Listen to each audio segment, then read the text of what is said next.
ఆ రోజులు కూడా వస్తాయి, ఆ రోజులు కూడా వస్తాయి అంటున్నారు. ప్రజలు మారుతుండ్రు, ప్రజల ఆలోచన మారుతుంది. మా ఊరికి ఏది మంచి అని ఆలోచిస్తారు. అన్నవాడు 5,000 ఇస్తాడో, బీర్ ఇస్తాడో, బిర్యానీ ఇస్తాడో అనుకో, పొద్దుకు తింటే పొద్దుగాల పోతాం, అయిపోయి ఏముంటుంది, బీర్లు ఏముంటుంది, బిర్యానీలు ఏముంటుంది, ఉంటుందా ఏమన్నా? రోజు కారం మెతుకులు తినడానికి ఒక పూట బిర్యానీ ఇస్తే మంచిగా అనిపిస్తుండొచ్చు. కానీ 5 ఏళ్ళు ఈ ఊరు బాగుండాలన్నా వద్దా అనేది ఒకసారి మీరు ఓటేసి గెలిపించినటువంటి ప్రజాప్రతినిధుల మంచితనం మీద ఆధారపడి ఉంటుంది తప్ప వేరే దాని మీద ఆధారపడి ఉంటుంది. అందుకనే నా విజ్ఞప్తి గాని, భారత ప్రభుత్వం మోడీ గారి నాయకత్వంలో గాని, ఎప్పుడైనా మోడీ గారు రెస్ట్ తీసుకోగా చూసిరా? 12 ఏళ్ళు అయింది ఆయన ప్రధానమంత్రి. ఎన్నడైనా సెలవు పెట్టినట్టు కనబడ్డా? అప్పుడేనేమే మీరంతా వేరే పార్టీలో అయినా ఉన్నదినట్టు మాట్లాడుతున్నారు. ఎప్పుడైనా సెలవు పెట్టిండా? ఎప్పుడైనా సరిగా ఇట్లా తుడుచుకున్నాడా? తువ్వాలలు చూడలేదు కదా. ఎప్పుడైనా రెస్ట్ తీసుకున్నట్టు కనబడ్డా? దగ్గినట్టు, తుమ్మినట్టు, స్టేజ్ మీద నిద్రపోయినట్టు కనబడ్డా? 13 ఏళ్ల నుంచి 75 ఏళ్ల వయసు ఉంటది. వీళ్ళని కూర్చోమంటే అందరు జారగిలి కూర్చున్నారు.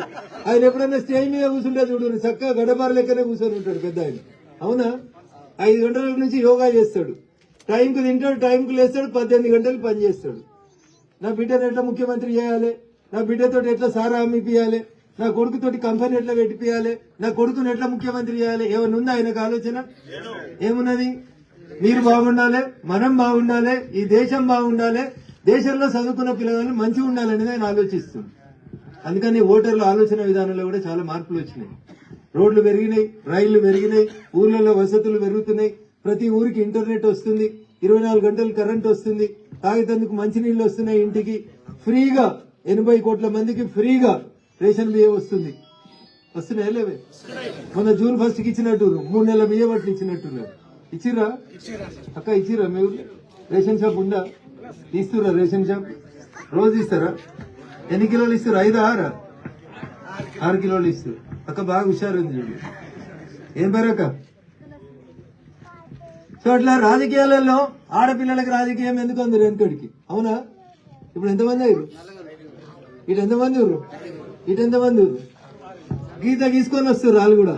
బరాబర్ మేము సగం ఉంటామని లెక్క పెట్టుకొని వస్తున్నారు వాళ్ళు. వస్తురా?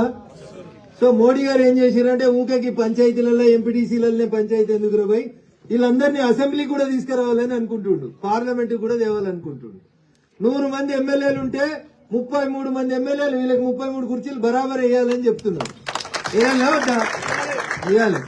మనం జర అటు పొద్దుగానే సాయంత్రం కాగానే మనం ఇటు లాగుతుంటది మనకు మనసు. వాళ్ళకి పొద్దుగాలైనా పొద్దుకైనా ఒకటే దిక్కుంటది మనసు. మంచి చేయాలనే ఆలోచన ఉంటుంది తప్పితే వాళ్ళకి వేరే ఖర్చులు పెట్టాలనే ఆలోచన ఉండదు. ఉంటుందా? అందుకనే మెల్లగా 33% వీళ్ళకి అప్పచెప్తే జర మంచిగా నడుస్తాయి కుటుంబాలు అనుకుంటారు. అందుకని ఇండ్లు ఇచ్చినా, రేషన్ కార్డు ఇచ్చినా, భూమి రిజిస్ట్రేషన్ చేసినా రాను ఎవరికి ఇస్తురే? ఆడున్న అక్క ఇళ్ళకే ఇస్తారు. మీరంతా మంచి కూర్చుంటే సరిగ్గా కూర్చోరు, వాళ్ళు ఎండకు కూడా గట్టిగా నిల్చుంటారు చూడు. సో అట్లా ఆడపిల్లలలో చైతన్యం వస్తే ఆ ఇల్లు బాగుపడుతుంది. మీ ఊర్లో ఉన్నాయా ఏంటి? ఉన్నాయి కదా.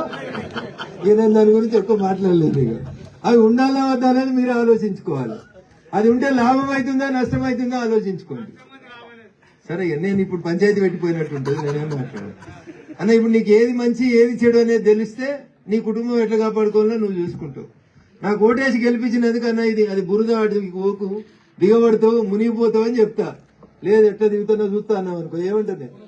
మునుగుతావు అంతే. నేను చేయగలిగింది ఏముండదు. ఇది మంచి ఇది చెడు అని చెప్పడానికి మాత్రమే వచ్చినాం. సరే, వచ్చి రాగానే మా క్లాస్ వీక్తున్నాను అనుకోకూడదు దయచేసి. మీరంతా బాగుండాలని, మీరు బాగుంటేనే నేను బాగుంటానే స్వార్థం నాకుంది దాని వెనకాల. మీరు బాగుంటేనే మీ పిల్లలు బాగుంటారు. ఇందాక నేను గవర్నమెంట్ స్కూల్కి పోయినాను. సరే, మీతో చెప్పాలో చెప్పకూడదో నాకు తెలియదు. చాలా మంది 10th క్లాస్ పిల్లలతో దాదాపు గంట సేపు మాట్లాడి 10th క్లాస్ ఏమనుకోరు మనోళ్ళే, వాళ్ళకి ఏదో బాధ ఉంటుంది అంటారు. గవర్నమెంట్ స్కూల్ కూడా 10th క్లాస్ పిల్లలతో మాట్లాడినారు. చాలా మంది ఏమైతావు తల్లి అంటే, నేను డాక్టర్ అవుతా, నేను నవీన్ సాబ్ అవుతా, నేను టీచర్ అవుతా, ఇట్లా రకరకాలైనటువంటి ఆలోచనలు ఉన్నాయి పిల్లలకి. పిల్లల్ని బాగా చదివిపోయింది. మీరు చదువుకున్నారో లేదో నాకు తెలియదు, కానీ నేనైతే ఒక చిన్న వ్యవసాయ కుటుంబంకి వెళ్ళి వచ్చిన. మా ఊర్లో 2వ తరగతి దాకానే ఉంటుంది బడి. మాకు బుద్ధి వచ్చినాక దాన్ని 5వ తరగతికి పెంచుకున్నాం. మీరు అదృష్టవంతులు, మీ అక్కన పెట్టాలి. 10th క్లాస్ దాకా ఉంది స్కూల్. మంచిగా చదివిపోయి పిల్లల్ని. కొంచెం వాళ్ళ పట్ల కొంచెం టైం ఇయ్యండి దయచేసి. రోజుకో గంట పిల్లలకు టైం ఇయ్యండి.